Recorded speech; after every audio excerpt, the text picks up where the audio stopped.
हरे कृष्णा, राधे राधे। मेरे कृष्ण के खेल बहुत निराले हैं। कैसे अपने भक्तों के मन की पूरी करते हैं, कैसे उन्हें अपना अनुभव करवाते हैं। आज इस वीडियो में आपको श्री बांके बिहारी जी महाराज के चमत्कार की एक सत्य घटना बताती हूँ। ये अभी 8 साल पुरानी ही घटना है। इस अनुभव को मुस्कान जी ने हमारे साथ शेयर किया है और ये अनुभव हुआ है उनके परिवार के साथ। उनके पिताजी श्री किशोर मदन जी कान्हा जी के अनन्य भक्त हैं। पूरे परिवार को ही श्री बिहारी जी महाराज से बहुत प्रेम है।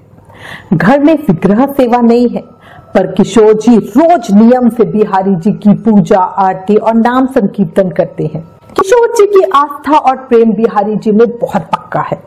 वो नियम से रोज घर पर ही 1 घंटा ढोलक बजाकर जोर जोर से नाम संकीर्तन करते हैं। इतना ज्यादा प्रेम है उन्हें अपने बिहारी जी से। अब उनके जीवन में हुआ एक बहुत ही सुंदर अनुभव बताती हूँ, जिससे उन्हें साक्षात रूप में बिहारी जी का साक्षात्कार हुआ। उनका प्रेम, उनका भाव बिहारी जी में, उनकी आस्था इतनी ज्यादा बढ़ गई है कि कह नहीं सकते हैं। अब हुआ यूं कि साल 2013 में श्री किशोर जी अपने परिवार के साथ श्री बांके बिहारी जी महाराज के दर्शनों की इच्छा से वृंदावन आए। उनका 4 दिन का ट्रिप था। वो काशीपुर उत्तराखंड में रहते हैं।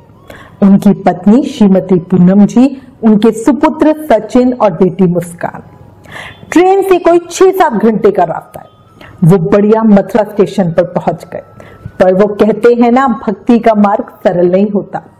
कर्मों का लेखा भी हमारा पीछा करता रहता है और परेशानियां हमें खोज ही लेती हैं, हमें ढूंढ ही लेती हैं।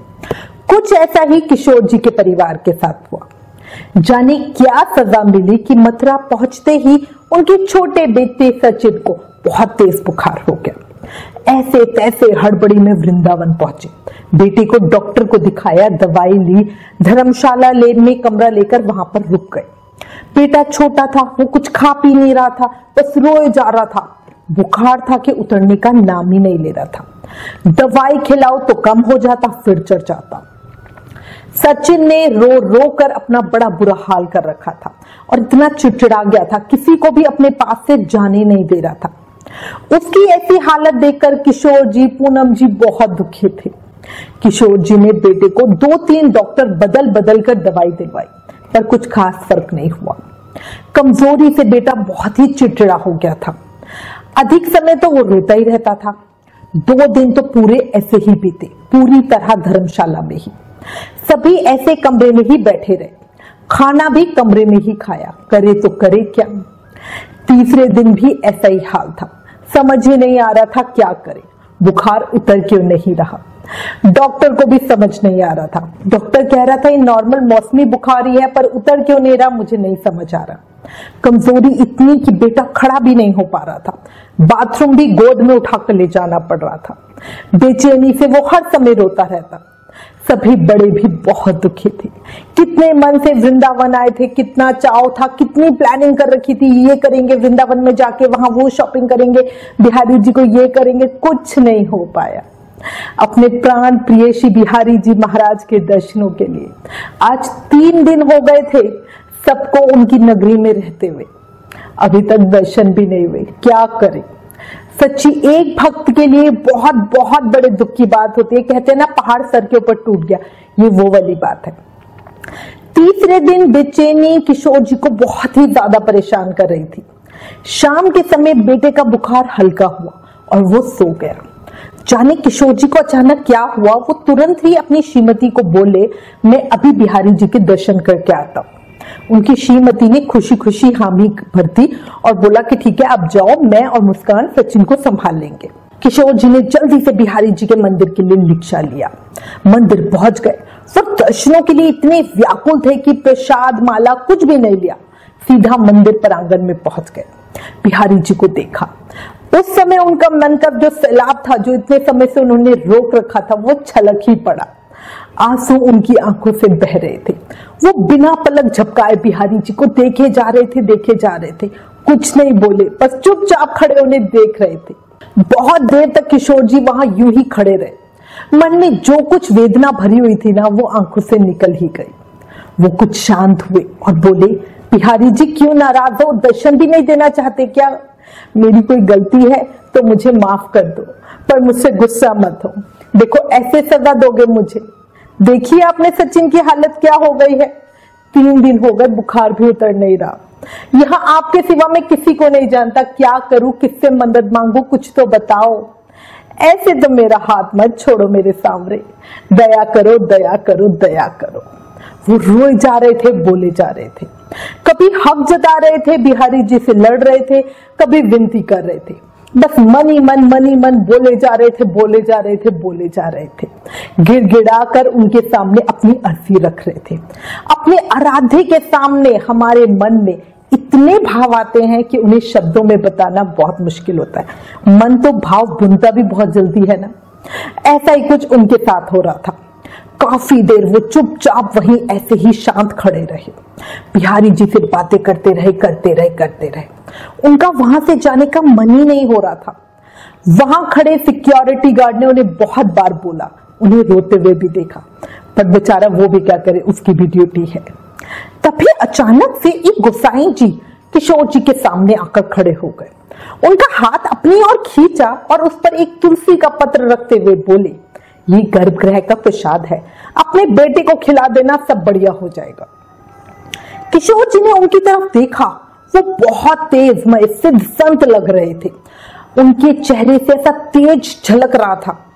उन्हें दक्षिणा देने के भाव से सचिन जी ने जेब में हाथ डाला। अगले क्षण वो वहां नहीं थे। किशोर जी ने इधर उधर देखा, कहां गए वो? एक पल पहले तो सामने खड़े थे। ये क्या उनका वहम है? मतलब उनको बस ऐसे ही लगा कि कुछ हुआ है, पर उन्होंने बहुत देखा, कुछ उनको नहीं लगा।